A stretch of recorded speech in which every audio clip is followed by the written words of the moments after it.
Hi, everyone, and welcome to the week of November 15th. I thought I'd go ahead and create a quick video. Sometimes it's quicker to just talk than it is to type everything out. So I like doing videos. At any rate, let's go ahead and take a look at what is due this week. So we're looking at chapter 7 and chapter 8.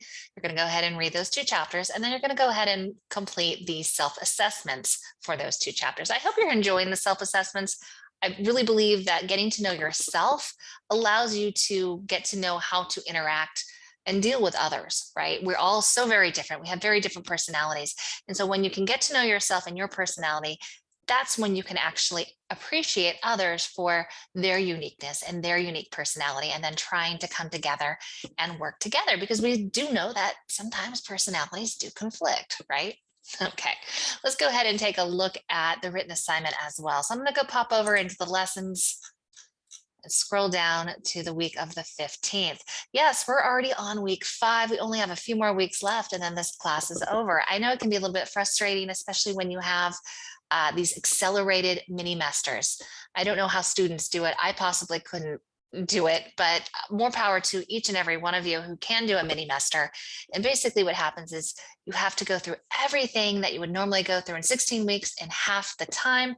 I don't know how y'all do it, but yet I'm teaching them every semester, and I see that it can be a little bit of a struggle, but I'm glad to see that we are almost done with it. There is the finish line in sight. All right, so we're going to talk about motivating performance and then ethical power in politics. So when it comes to motivating performance, well, gosh, I wish I had the $1,000,000 answer there. There isn't just one way to motivate people. It really has to do with a lot of different factors. And so this week, you're going to learn a little bit about the psychology behind motivating some people, whether it's at work or at school. And I really want you to watch these two videos. I think you're going to find them very fascinating. The first one is the surprising truth about what motivates us. And a lot of times, money is not the motivator. And this is what this video looks like. It actually looks at expectancy theories and the different types of theories that you'll learn about in the chapter. So go ahead and read first. And then once you read, please watch this video. I assure you they're very interesting. The next video is the power of passion and perseverance among grit. And this is something that I see in my students every single day. Grit is everything. It's not necessarily your intelligence, but it's how hard you're willing to work at something day in, day out. And that's really what a degree is. I want to go ahead and back up for just a minute and talk about the importance of your degree. You're obviously in college for a reason, and you feel it's important to enhance your knowledge, regardless if it's in this class or in your other classes. What a college degree does for you is it shows that you have grit.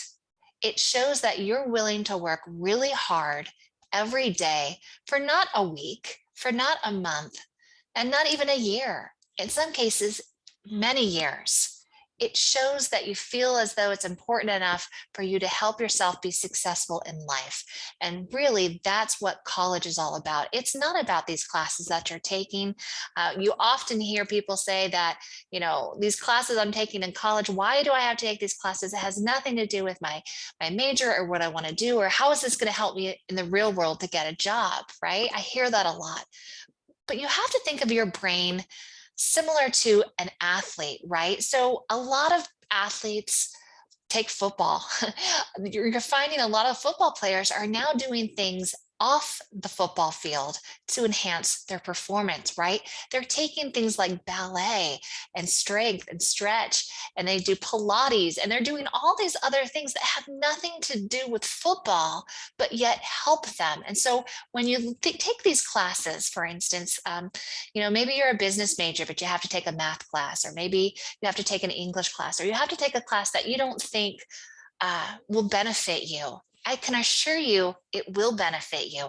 Your brain is exercising. Now, it might not benefit you in the way that you think it will right away, but anytime you can learn and expand and grow your mind, it is beneficial. And so that's what a degree does. I'll get off my tangent about the importance of a college degree and the importance of finishing what you started.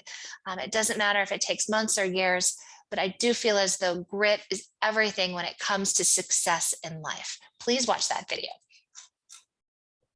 Okay, so let's go ahead and look over at, there's my little lecture for you. Let's go ahead and take a look at what is due this week. So of course we have the two readings, and then let's look at the assignment.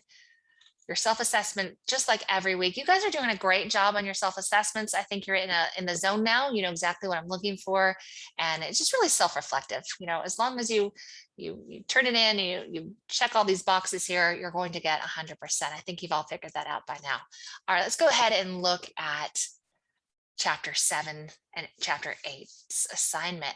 So there are many different types of motivation theories discussed in chapter 7. So what I want you to do is I want you to list them and then define their purpose, right? So I've actually kind of helped you out here.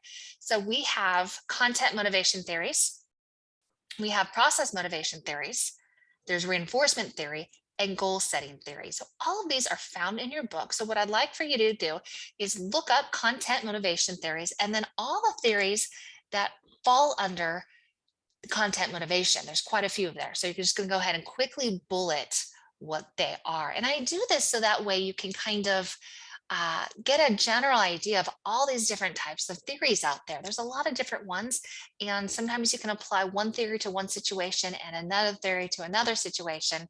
It kind of all depends.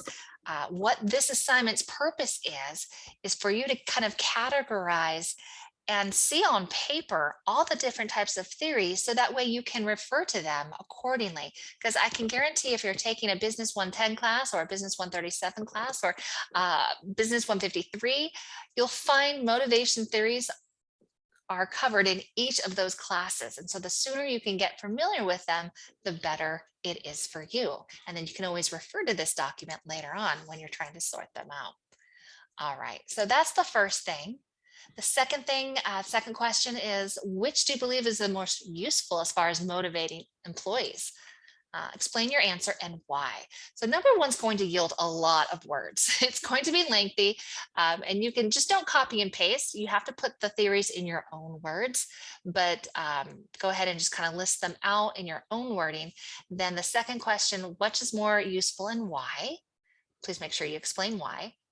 And then the last question is, which of the motivational theories do you prefer? What kind of like, which one resonates with you? Do you kind of align yourself with expectancy theory?